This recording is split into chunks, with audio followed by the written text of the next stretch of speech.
came here to learn primarily, to listen and to learn and to understand more about, just how important this place is. We just have this incredible culture here with us in Australia, and as an Australian I want to celebrate that. How do we help reunite Australia, as in Indigenous and non-Indigenous peoples? They have such a long history in this land, and we've been here and done such terrible things to them. This might sound strange to people who don't understand or who are not in it, but when you tap into that and become more spiritual, you can begin to feel the energies of others, and you can begin to become more empathetic, because you realize we are all one.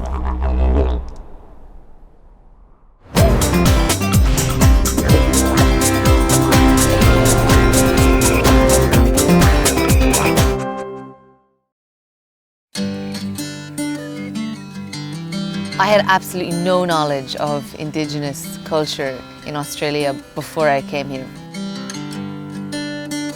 And it's amazing, I suppose, coming to Australia, which has a modern society ingrained in it and developed within it, yet it has the oldest civilization in the world.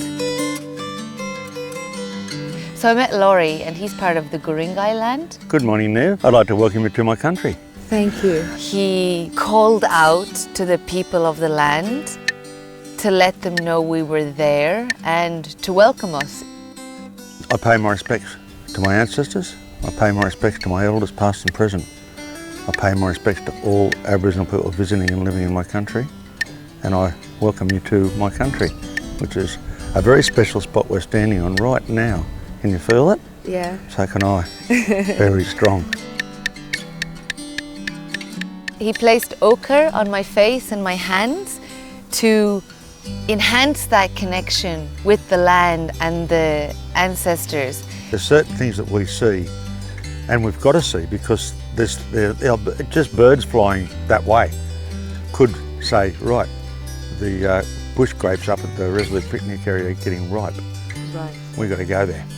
When the wattle comes out, we know the mullet are going to run, because they'll be coming out to breed, and we'll go down there with the nets. And it's also at the same time that the whales come down the coast. And he said he learned about the land and the plants when he was 12 years old from his father. His father took him in to the land and explained everything. All our knowledge is handed down, not written, handed down verbally. Oh, the rock carvings were amazing. I walk in and there's this huge expanse of this beautiful, beautiful shaped rock. We're the custodians of this country, so we've got to look after this country. And if we look after it, it talks to us. If we don't look after it, it won't talk to us. At the moment, it's talking pretty good. I took people out to another site in the Hawkesbury, and I took my boy there. And we know where all the carvings are. My boy walks off into the bush, and I asked my mate Les, where's he going? Tom yells out, Dad, come over here. I found some carvings. I said, there's nothing there. Anyway, he walked over, sure enough, he's found carvings of extinct animals. Wow. And I thought, how the hell? I'll start crying again soon. He was guided there. Right? He was guided there. Yeah. By my people. Yeah. And I thought, what an awesome connection. And I just felt so good, so great. Yeah. That's just a beautiful feeling to be connected to the country like that. It's so easy to have an Indigenous experience in Australia if you want to. You know, you arrive in Sydney, you go 40 minutes outside of the city and you find yourself in the heart of an Indigenous experience. Then you can go so far out back and you're walking the same steps that dinosaurs walked, you know?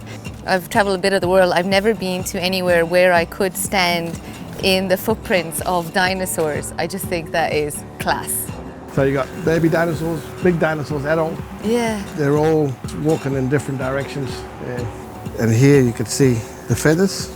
Feathers! You know, paleontologists sort of explained that this was a creek bed of some sort, and this would have been as sort of clay, muddy soil.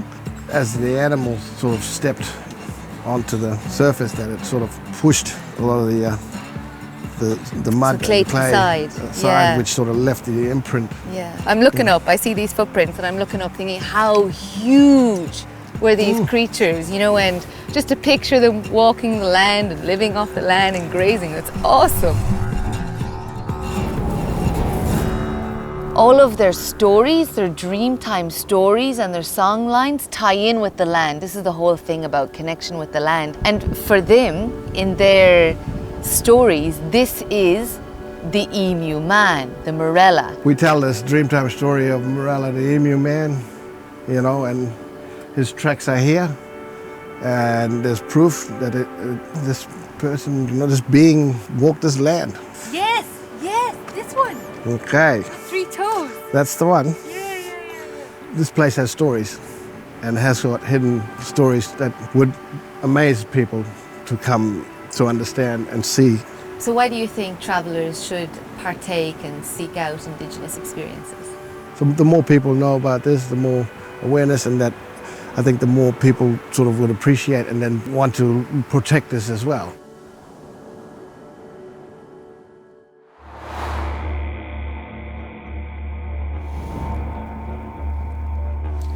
Hello. Hey, how are you? Capes? Yeah. Niamh. Lovely to meet you. Likewise. Capesy is an Aboriginal man, native from this area. He runs these experiences where he's introducing people into the Aboriginal way of life. So this place we call Gudadaguda has been homeland and shared country with Nunda and Mulgana people. You learn about all the Aboriginal people from the area, the different tribes, who can marry who, the ceremonies. We barbecued fish on the fire. It was just a lovely experience to be a part of. Without country and without culture, we got nothing. It doesn't matter if you're Aboriginal or non-Aboriginal, woman, man, young, old, from here, from overseas. We always say, everybody got connection to country. I get very sad when I walk through the cities and stuff like that. I'm not meaning that I just feel sad that people don't understand that connection. They're caught up in this materialistic stuff.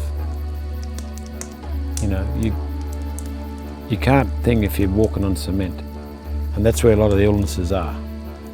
I don't really know how to put it into words, but he understood me and I needed to hear what he said.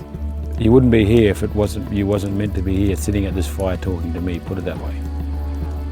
And you'll find where you're meant to be, but don't force it, let it just take you to wherever it takes you. I think the most important thing I have to take away from this is the feeling of connection to land. Take your head out of your phone and just sit and be